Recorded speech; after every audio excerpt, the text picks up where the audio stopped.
আসসালামু আলাইকুম এভরিওয়ান, সবাই কেমন আছেন? আজকে আমি ফের চলে এলাম নতুন একটা ভিডিও নিয়ে। আজকে হলো ঈদের দিন, সবাইকে জানাই ঈদের শুভেচ্ছা। গতকাল আমি অগ্রিম ঈদের শুভেচ্ছা জানাচ্ছিল। তো ভোর 4:30টায় উঠেছি, উঠে আন্দাজা করছি তেল পিঠা। দেখতে পাচ্ছেন কত সুন্দর হচ্ছে তেল পিঠাগুলা, খাইলে আপনারা চলে আসেন। তেল পিঠা করা প্রায় শেষের পথে, মেলাক্ষণ থেকে করছি। তো আপনারা অবশ্যই তেলের পিঠা করেছেন,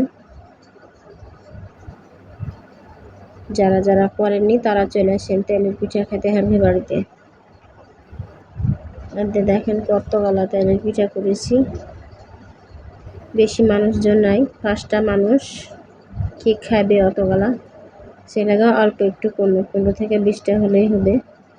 আর এখানে এখন নুডলস রান্না করব, সে লাগায় পেঁয়াজ কুচি আর রসুন হচ্ছে কাঁচা মরিচ ভাজি। একদিকে আমি জোড়া চুলাতে রান্না করলো হচ্ছে তেলের পিঠা করেছিল, আর একদিকে নুডলস করছিল, সিদ্ধ করছিল। তো এখন পেঁয়াজটা হয়ে গেছে ভাজা, এখন ডিম ছেড়ে দিন, ওর ভিতরে ডিম ছেড়া দিয়ে হচ্ছে হয়ে গেল। এখন এটাকে একটু ভাজবো, ভাজার পরে তখন সিদ্ধ নুডলসটি ছেড়ে দেব। তো আপনারা আর ভিডিও শেষ পর্যন্ত অবশ্যই দেখবেন, আর যারা নতুন তারা অবশ্যই একটা সাবস্ক্রাইব করে দেবেন, আর একটা লাইক আর সুন্দর সুন্দর কমেন্ট করবেন। ঈদের দিন, রোজার ঈদ, ঈদুল ফিতর আর হচ্ছে কুরবানি ঈদ, ঈদুল আজহা। ঈদুল আজহাতে একটু ব্যস্ততা বেশি, সবারই কুরবানি থাকে, হারভো আছে। তো তারপরও সকাল সকাল উঠে হচ্ছে এগুলো করছি। পাঁপড় ভাজে নিয়েছি আগে, অফ ক্যামেরায় আপনারাকে দেখাইনি। পাঁপড় ভাজেছি, সেমাই রান্না করেছি, এগুলো করেছি। তো তেলের পিঠা রাতেই করতুম, তো হারবাটা কষে বেটি কষে যে সকালে করতে, ঈদের দিন করতে, তার লাগে আজকে করলো। তো যাই হোক, এদিকে দিয়েছি গরম পানি করতে, বেটি সকাল সকাল গোসল করতে হতেই করবে, সে লাগে বৃষ্টি হয়েছে, ঝড় হয়েছে। তো এখন আবহাওয়াটা একটু হলেও ঠান্ডা আছে। তো যাই হোক, নুডলস ভাজা হয়ে গেল। এখন রান্নার কাজ শেষ করে দিয়ে চলে যাব, গোসল হাত করবো, করে নামাজে যাব।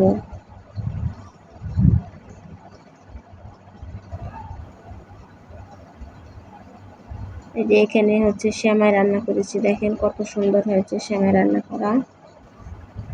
তো ভাইয়াকে খাইতে দিব এখন। আর বেটা খাইছে, দেখেন নুডলস প্রিয়, আর বেটা খুব নুডলস ভালোবাসে, কত সুন্দর করে নুডলস খাইছে দেখেন। এখানে নুডলস আমি খাবো এখন, আর 1 প্লেট আপনার ভাইকে দিয়েছি, ভাইয়াকে, আর আমি 1 প্লেটে বসবো। আন্দাজা দেখেন কত সুন্দর লুচলুচে হয়েছে আন্দাজাগুলা।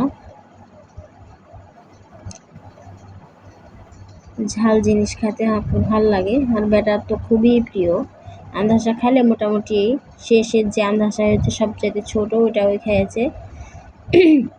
আর নুডলসই খেলে, আর পাঁপড়ের তো কথাই বলতেই হবে না, পাঁপড় এত খায়, তার লাগে 1 বয়ম পাঁপড় ভাজেছি। কিন্তু পাঁপড় প্রথমে দিইনি, কারণ পাঁপড়ের তেলে ভাজা বাচ্চা কাচ্চার একটু ক্ষতি করবে, সে লাগে দিইনি, পরে দিনও। সব রকমই পাঁপড় ভাজেছি। তো আপনারা ঈদের দিন, খুশির দিন, ঈদ মানে খুশি আনন্দ, সবাই আনন্দে খুশিতে ঈদ উদযাপন করবেন। সবাইকে ঈদের আবারও শুভেচ্ছা রইল। সবাই ঈদ যাত্রা ভালো হোক, কুরবানি সবাই ভালো হোক, সবাই খুশি হাসি খুশি থাকুক।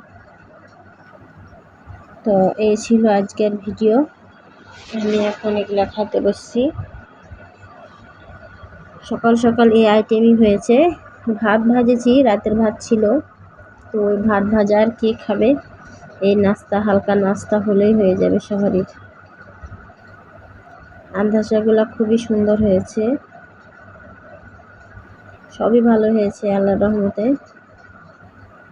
তো খাসির মাংস হয়ে গেছে, সে লাগে খাসির জবাই হয়ে গেছে আগেই, সে লাগে তাড়াতাড়ি রান্না করে নিল কিছু মাংস, 2 কেজি মতো মাংসগুলা।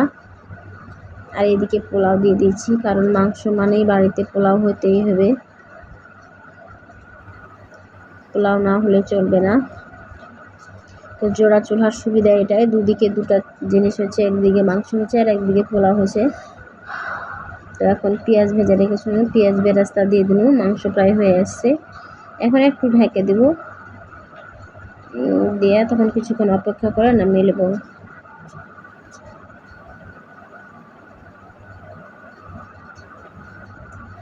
মাটির চুলা রান্না যে এত মজা, যারা খায়নি তারা তো জানেই না, যারা খেয়েছে তারা বারবার খেতে মন যাবে, হাজার কষ্ট হলেও মাটির চুলায় রান্না খেতে চাইবে।